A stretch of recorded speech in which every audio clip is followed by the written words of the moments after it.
tardes a todos. Hoy tenemos con nosotros al doctor Álvaro Ronco, que en algunos de los artículos que ya incluimos en nuestro blog de Soluciones Saludables, pues habla acerca de la nutrición y de los omega 3 y más concretamente en la prevención del cáncer de mama. Yo he tenido la suerte de poder contactar con él y se ha prestado enseguida pues a hacer esta breve entrevista y luego pues hablarnos un poco de los 11 primeros consejos que debería adoptar alguien que quiera tener una prevención y quien lo tenga pues de alguna manera mejore sus hábitos de vida, porque como siempre hablamos de hábitos de vida saludable, pero nadie nos dice concretamente lo que debemos de hacer. Bueno, pues vamos a saludar. Muy buenas tardes, doctor Ronco, ¿qué tal? ¿Cómo estás? Muy buenas tardes, Tony. Es un gusto de tener esta comunicación. La verdad que, bueno, es uno de los privilegios que nos da la tecnología en esta época que nos toca vivir. Y yo estoy muy contento sobre la posibilidad de que de lo que vamos a conversar pueda llegar a muchas más personas. Estoy acostumbrado a foros realmente que son pequeños y por más repetidos que sean, hoy hay que reconocer que la Internet nos da oportunidad de tener una divulgación que es mayoritaria. Y bueno, me complace mucho y te agradezco mucho la oportunidad para poder estar en comunicación con toda la gente que a ti te sigue. Vamos a hacer un impasse porque me gustaría que nos contaras un poco qué es lo que estás desarrollando actualmente allí en Uruguay, qué trabajo realizas y, bueno, cuál es tu enfoque de esto que se llama la medicina preventiva bueno, como me dijiste, que quieres especializar o estás especializado más dentro de todo este conjunto en el cáncer de mama. Entonces, oriéntanos un poquito, por hacerlo un poco más personal, más allá de un vídeo que es increíble, como lo tienes, pero vamos, que me gusta más un poco conocer al doctor Ronco, a ver qué es lo que nos hace, no puede hacer o qué está trabajando. Cómo no, con mucho gusto. Bueno, todo esto que ocurre ahora, naturalmente, es un producto de una cantidad de años previos donde han habido cosas que a uno le van marcando ese rumbo. Yo, una vez que me gradué como médico, eh, comencé la especialidad de radioterapia oncológica y Uh-huh. después de 2 años abandoné. Me di cuenta que no era lo mío, pero tomé contacto con un colega que era muy mayor, pero que estaba dedicado a la parte de epidemiología, digamos, las grandes estadísticas de cáncer que recién comenzaban en ese momento en nuestro país, en Uruguay. Entonces, yo ahí comencé un trabajo que me despertó el interés investigativo y seguí con él, me especialicé en lo que se llama hoy registros de cáncer, es decir, son áreas que están dedicadas a recolectar información, procesarla y divulgarla, y que nos ponen al tanto de cómo está marchando, por ejemplo, la presencia del cáncer en una sociedad determinada. Puede ser en una ciudad, en un país, a nivel provincial o departamental. Bueno, entonces, con el tiempo, pocos años después, el director con quien yo trabajaba de ese departamento se retira, se jubila y viene un nuevo director que tenía alguna experiencia de trabajo en nutrición y cáncer y tenía ahí sus inquietudes. Uh-huh. Bueno, yo ahí empecé a tomarle el gusto a determinadas cosas al asistirlo, como estaba como asistente o subdirector en esa dependencia.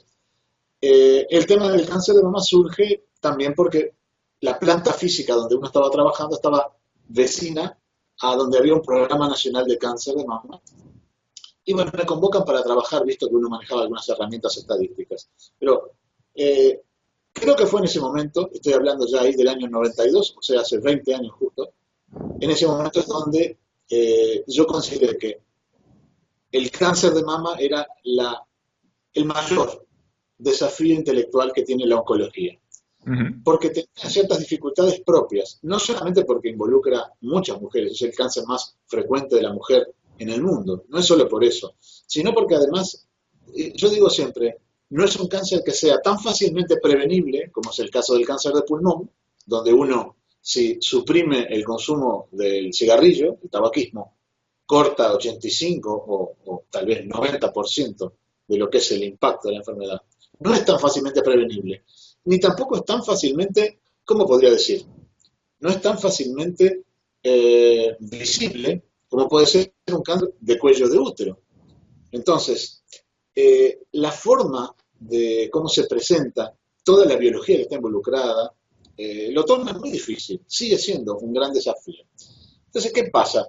Yo creo que, eh, cuando me adentro un poco más y veo que la alimentación puede jugar un papel muy importante en cuanto a su origen, ahí creo que definitivamente en ese periodo es donde ya decidí volcarme con preferencia.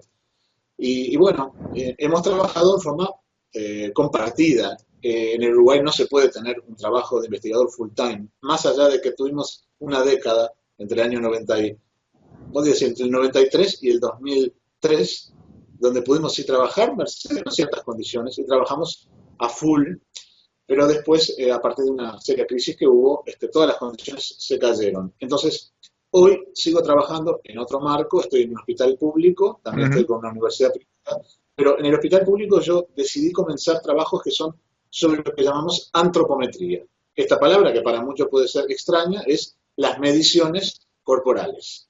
Yo con ciertas medidas, que son muchas, y con algunas fórmulas, y tal vez en algún caso algún software, calculo, por ejemplo, digamos, la fracción grasa, la fracción muscular, cómo está distribuido esos elementos en el organismo, en el cuerpo de mujeres. Entonces, estudiamos mujeres que tienen cáncer de mama y mujeres que tienen ausencia de cáncer de mama. Son la población control o testigo. Ujú. Bueno, en este momento es una base que tiene unas 1.700 pacientes y hemos podido hacer estudios originales, porque esos métodos, el método de lo que se llama somatotipo digamos, la composición corporal, no fueron utilizados de esa forma, o descritos por lo menos en la literatura, previamente a nuestros trabajos. Así que lo que se publica en 2008 y 2009 son los trabajos iniciales con esta población.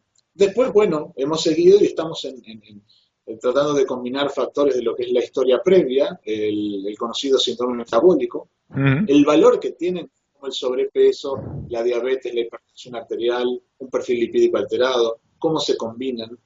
Eso es un poco más conocido porque es bien de la mujer postmenopáusica.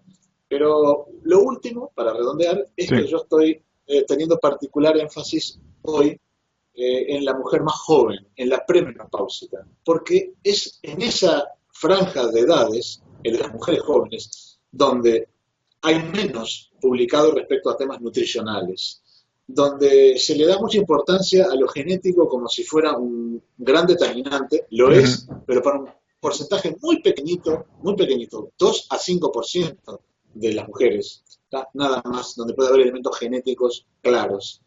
Y entonces, si junto con eso nos encontramos además que es el periodo donde el cáncer es más agresivo, tiene una biología distinta al de la mujer mayor, entonces hay muchas desventajas. Y yo estoy interesado hoy más en explorar factores de todo lo que puede ser lo nutricional, la historia médica previa, etcétera, en las mujeres premenopáusicas. Lo merece así porque justamente es donde encontramos que muchas afectadas de la enfermedad, por ejemplo, van a tener que renunciar a tener un hijo, porque a veces las consecuencias del tratamiento lleva a eso. Otras veces, compromete, sabemos perfectamente que compromete la vida mucho más, porque es más frecuente que haya recaídas de la enfermedad y que el acto de la enfermedad determine sobrevidas más cortas que en las mujeres mayores. Entonces, justifica para mí, porque se trata muchas veces de madres jóvenes también, justifica canalizar un poco los esfuerzos, Sí. pero bueno, estamos tratando de ver cómo se puede hacer con la extracción de la información que nosotros generamos, cómo se pueden hacer vías preventivas. Estamos hablando de un tipo de prevención que se llama en el mundo del cáncer prevención primaria. Es Ajá. decir, aquellos elementos que apuntan a reducir las probabilidades de enfermar. ¿Tá? No es la prevención secundaria que es tan común de a ver si vamos a diagnosticar por todos lados. Sí. Consulte pronto, hágase la mamografía seguido, etcétera. No, no. Eso es diagnóstico temprano, no es prevención. ¿No? La prevención, como la entendemos nosotros todos, ¿qué es? Lo que yo puedo hacer para tratar de no enfermar. Sí. ¿No? ¿Existe algo? Sí, existe algo. Y de eso se trata lo que vamos a hablar en nuestro video, en nuestra presentación.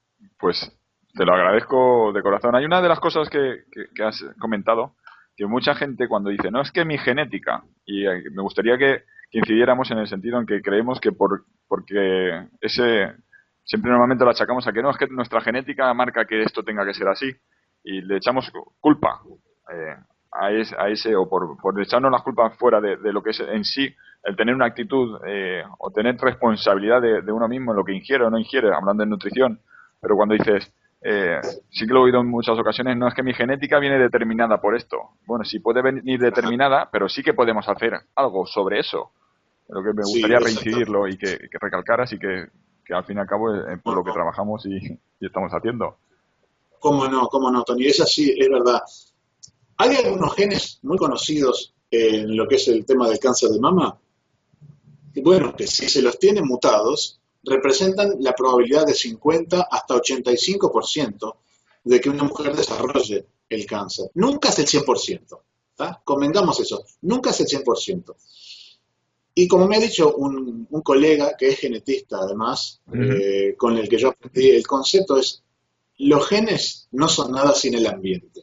¿Por qué todas las personas que tienen historia familiar no hacen un cáncer? En este caso, no repiten un cáncer de mama. ¿Por qué no lo hacen todos? Porque hay algunas, con sus factores ambientales, entre los cuales podría ser el estilo de vida, la Ajá. alimentación, el ejercicio, la exposición ocupacional u otros, no alcanzó para generar los estímulos, para activar los mecanismos que puede tener predisposición a poner en marcha. No le dio la chance. No todas las mujeres, solo una pequeña fracción reproduce la enfermedad de la mamá, o tal vez lo mismo que una hermana. Pero ¿por qué no lo hacen todas y solo una fracción? Y bueno, porque tiene que converger varios factores para poder llegar a dar las condiciones necesarias para reproducir esa situación. Entonces, los genes no condenan, predisponen. Ok. Y entonces nosotros con lo ambiental tenemos todas las herramientas para tratar, no digo para hacerlo efectivamente, para tratar de comandar nuestra salud. Y muchas veces, ¿cuáles son las alternativas para cuando hay genes ya constatados? Un documento del Ujú. BRCA1, BRCA2, por ejemplo. ¿Cuáles son? Bueno, mastectomía bilateral profiláctica, quiere decir quitar ambas glándulas mamarias, sustituirlas con prótesis, para que a futuro, si no hay glándula, no va a haber cáncer. Esa es una.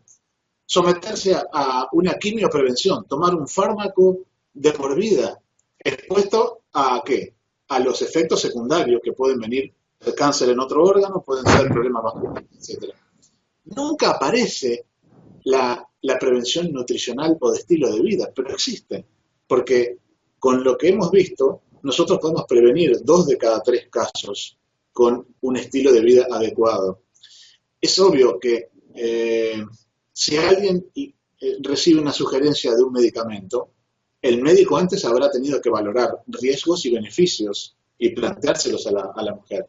Por una probabilidad estadística, estar sometido a la acción de un fármaco de por vida es algo que muchas mujeres seguramente lo van a pensar.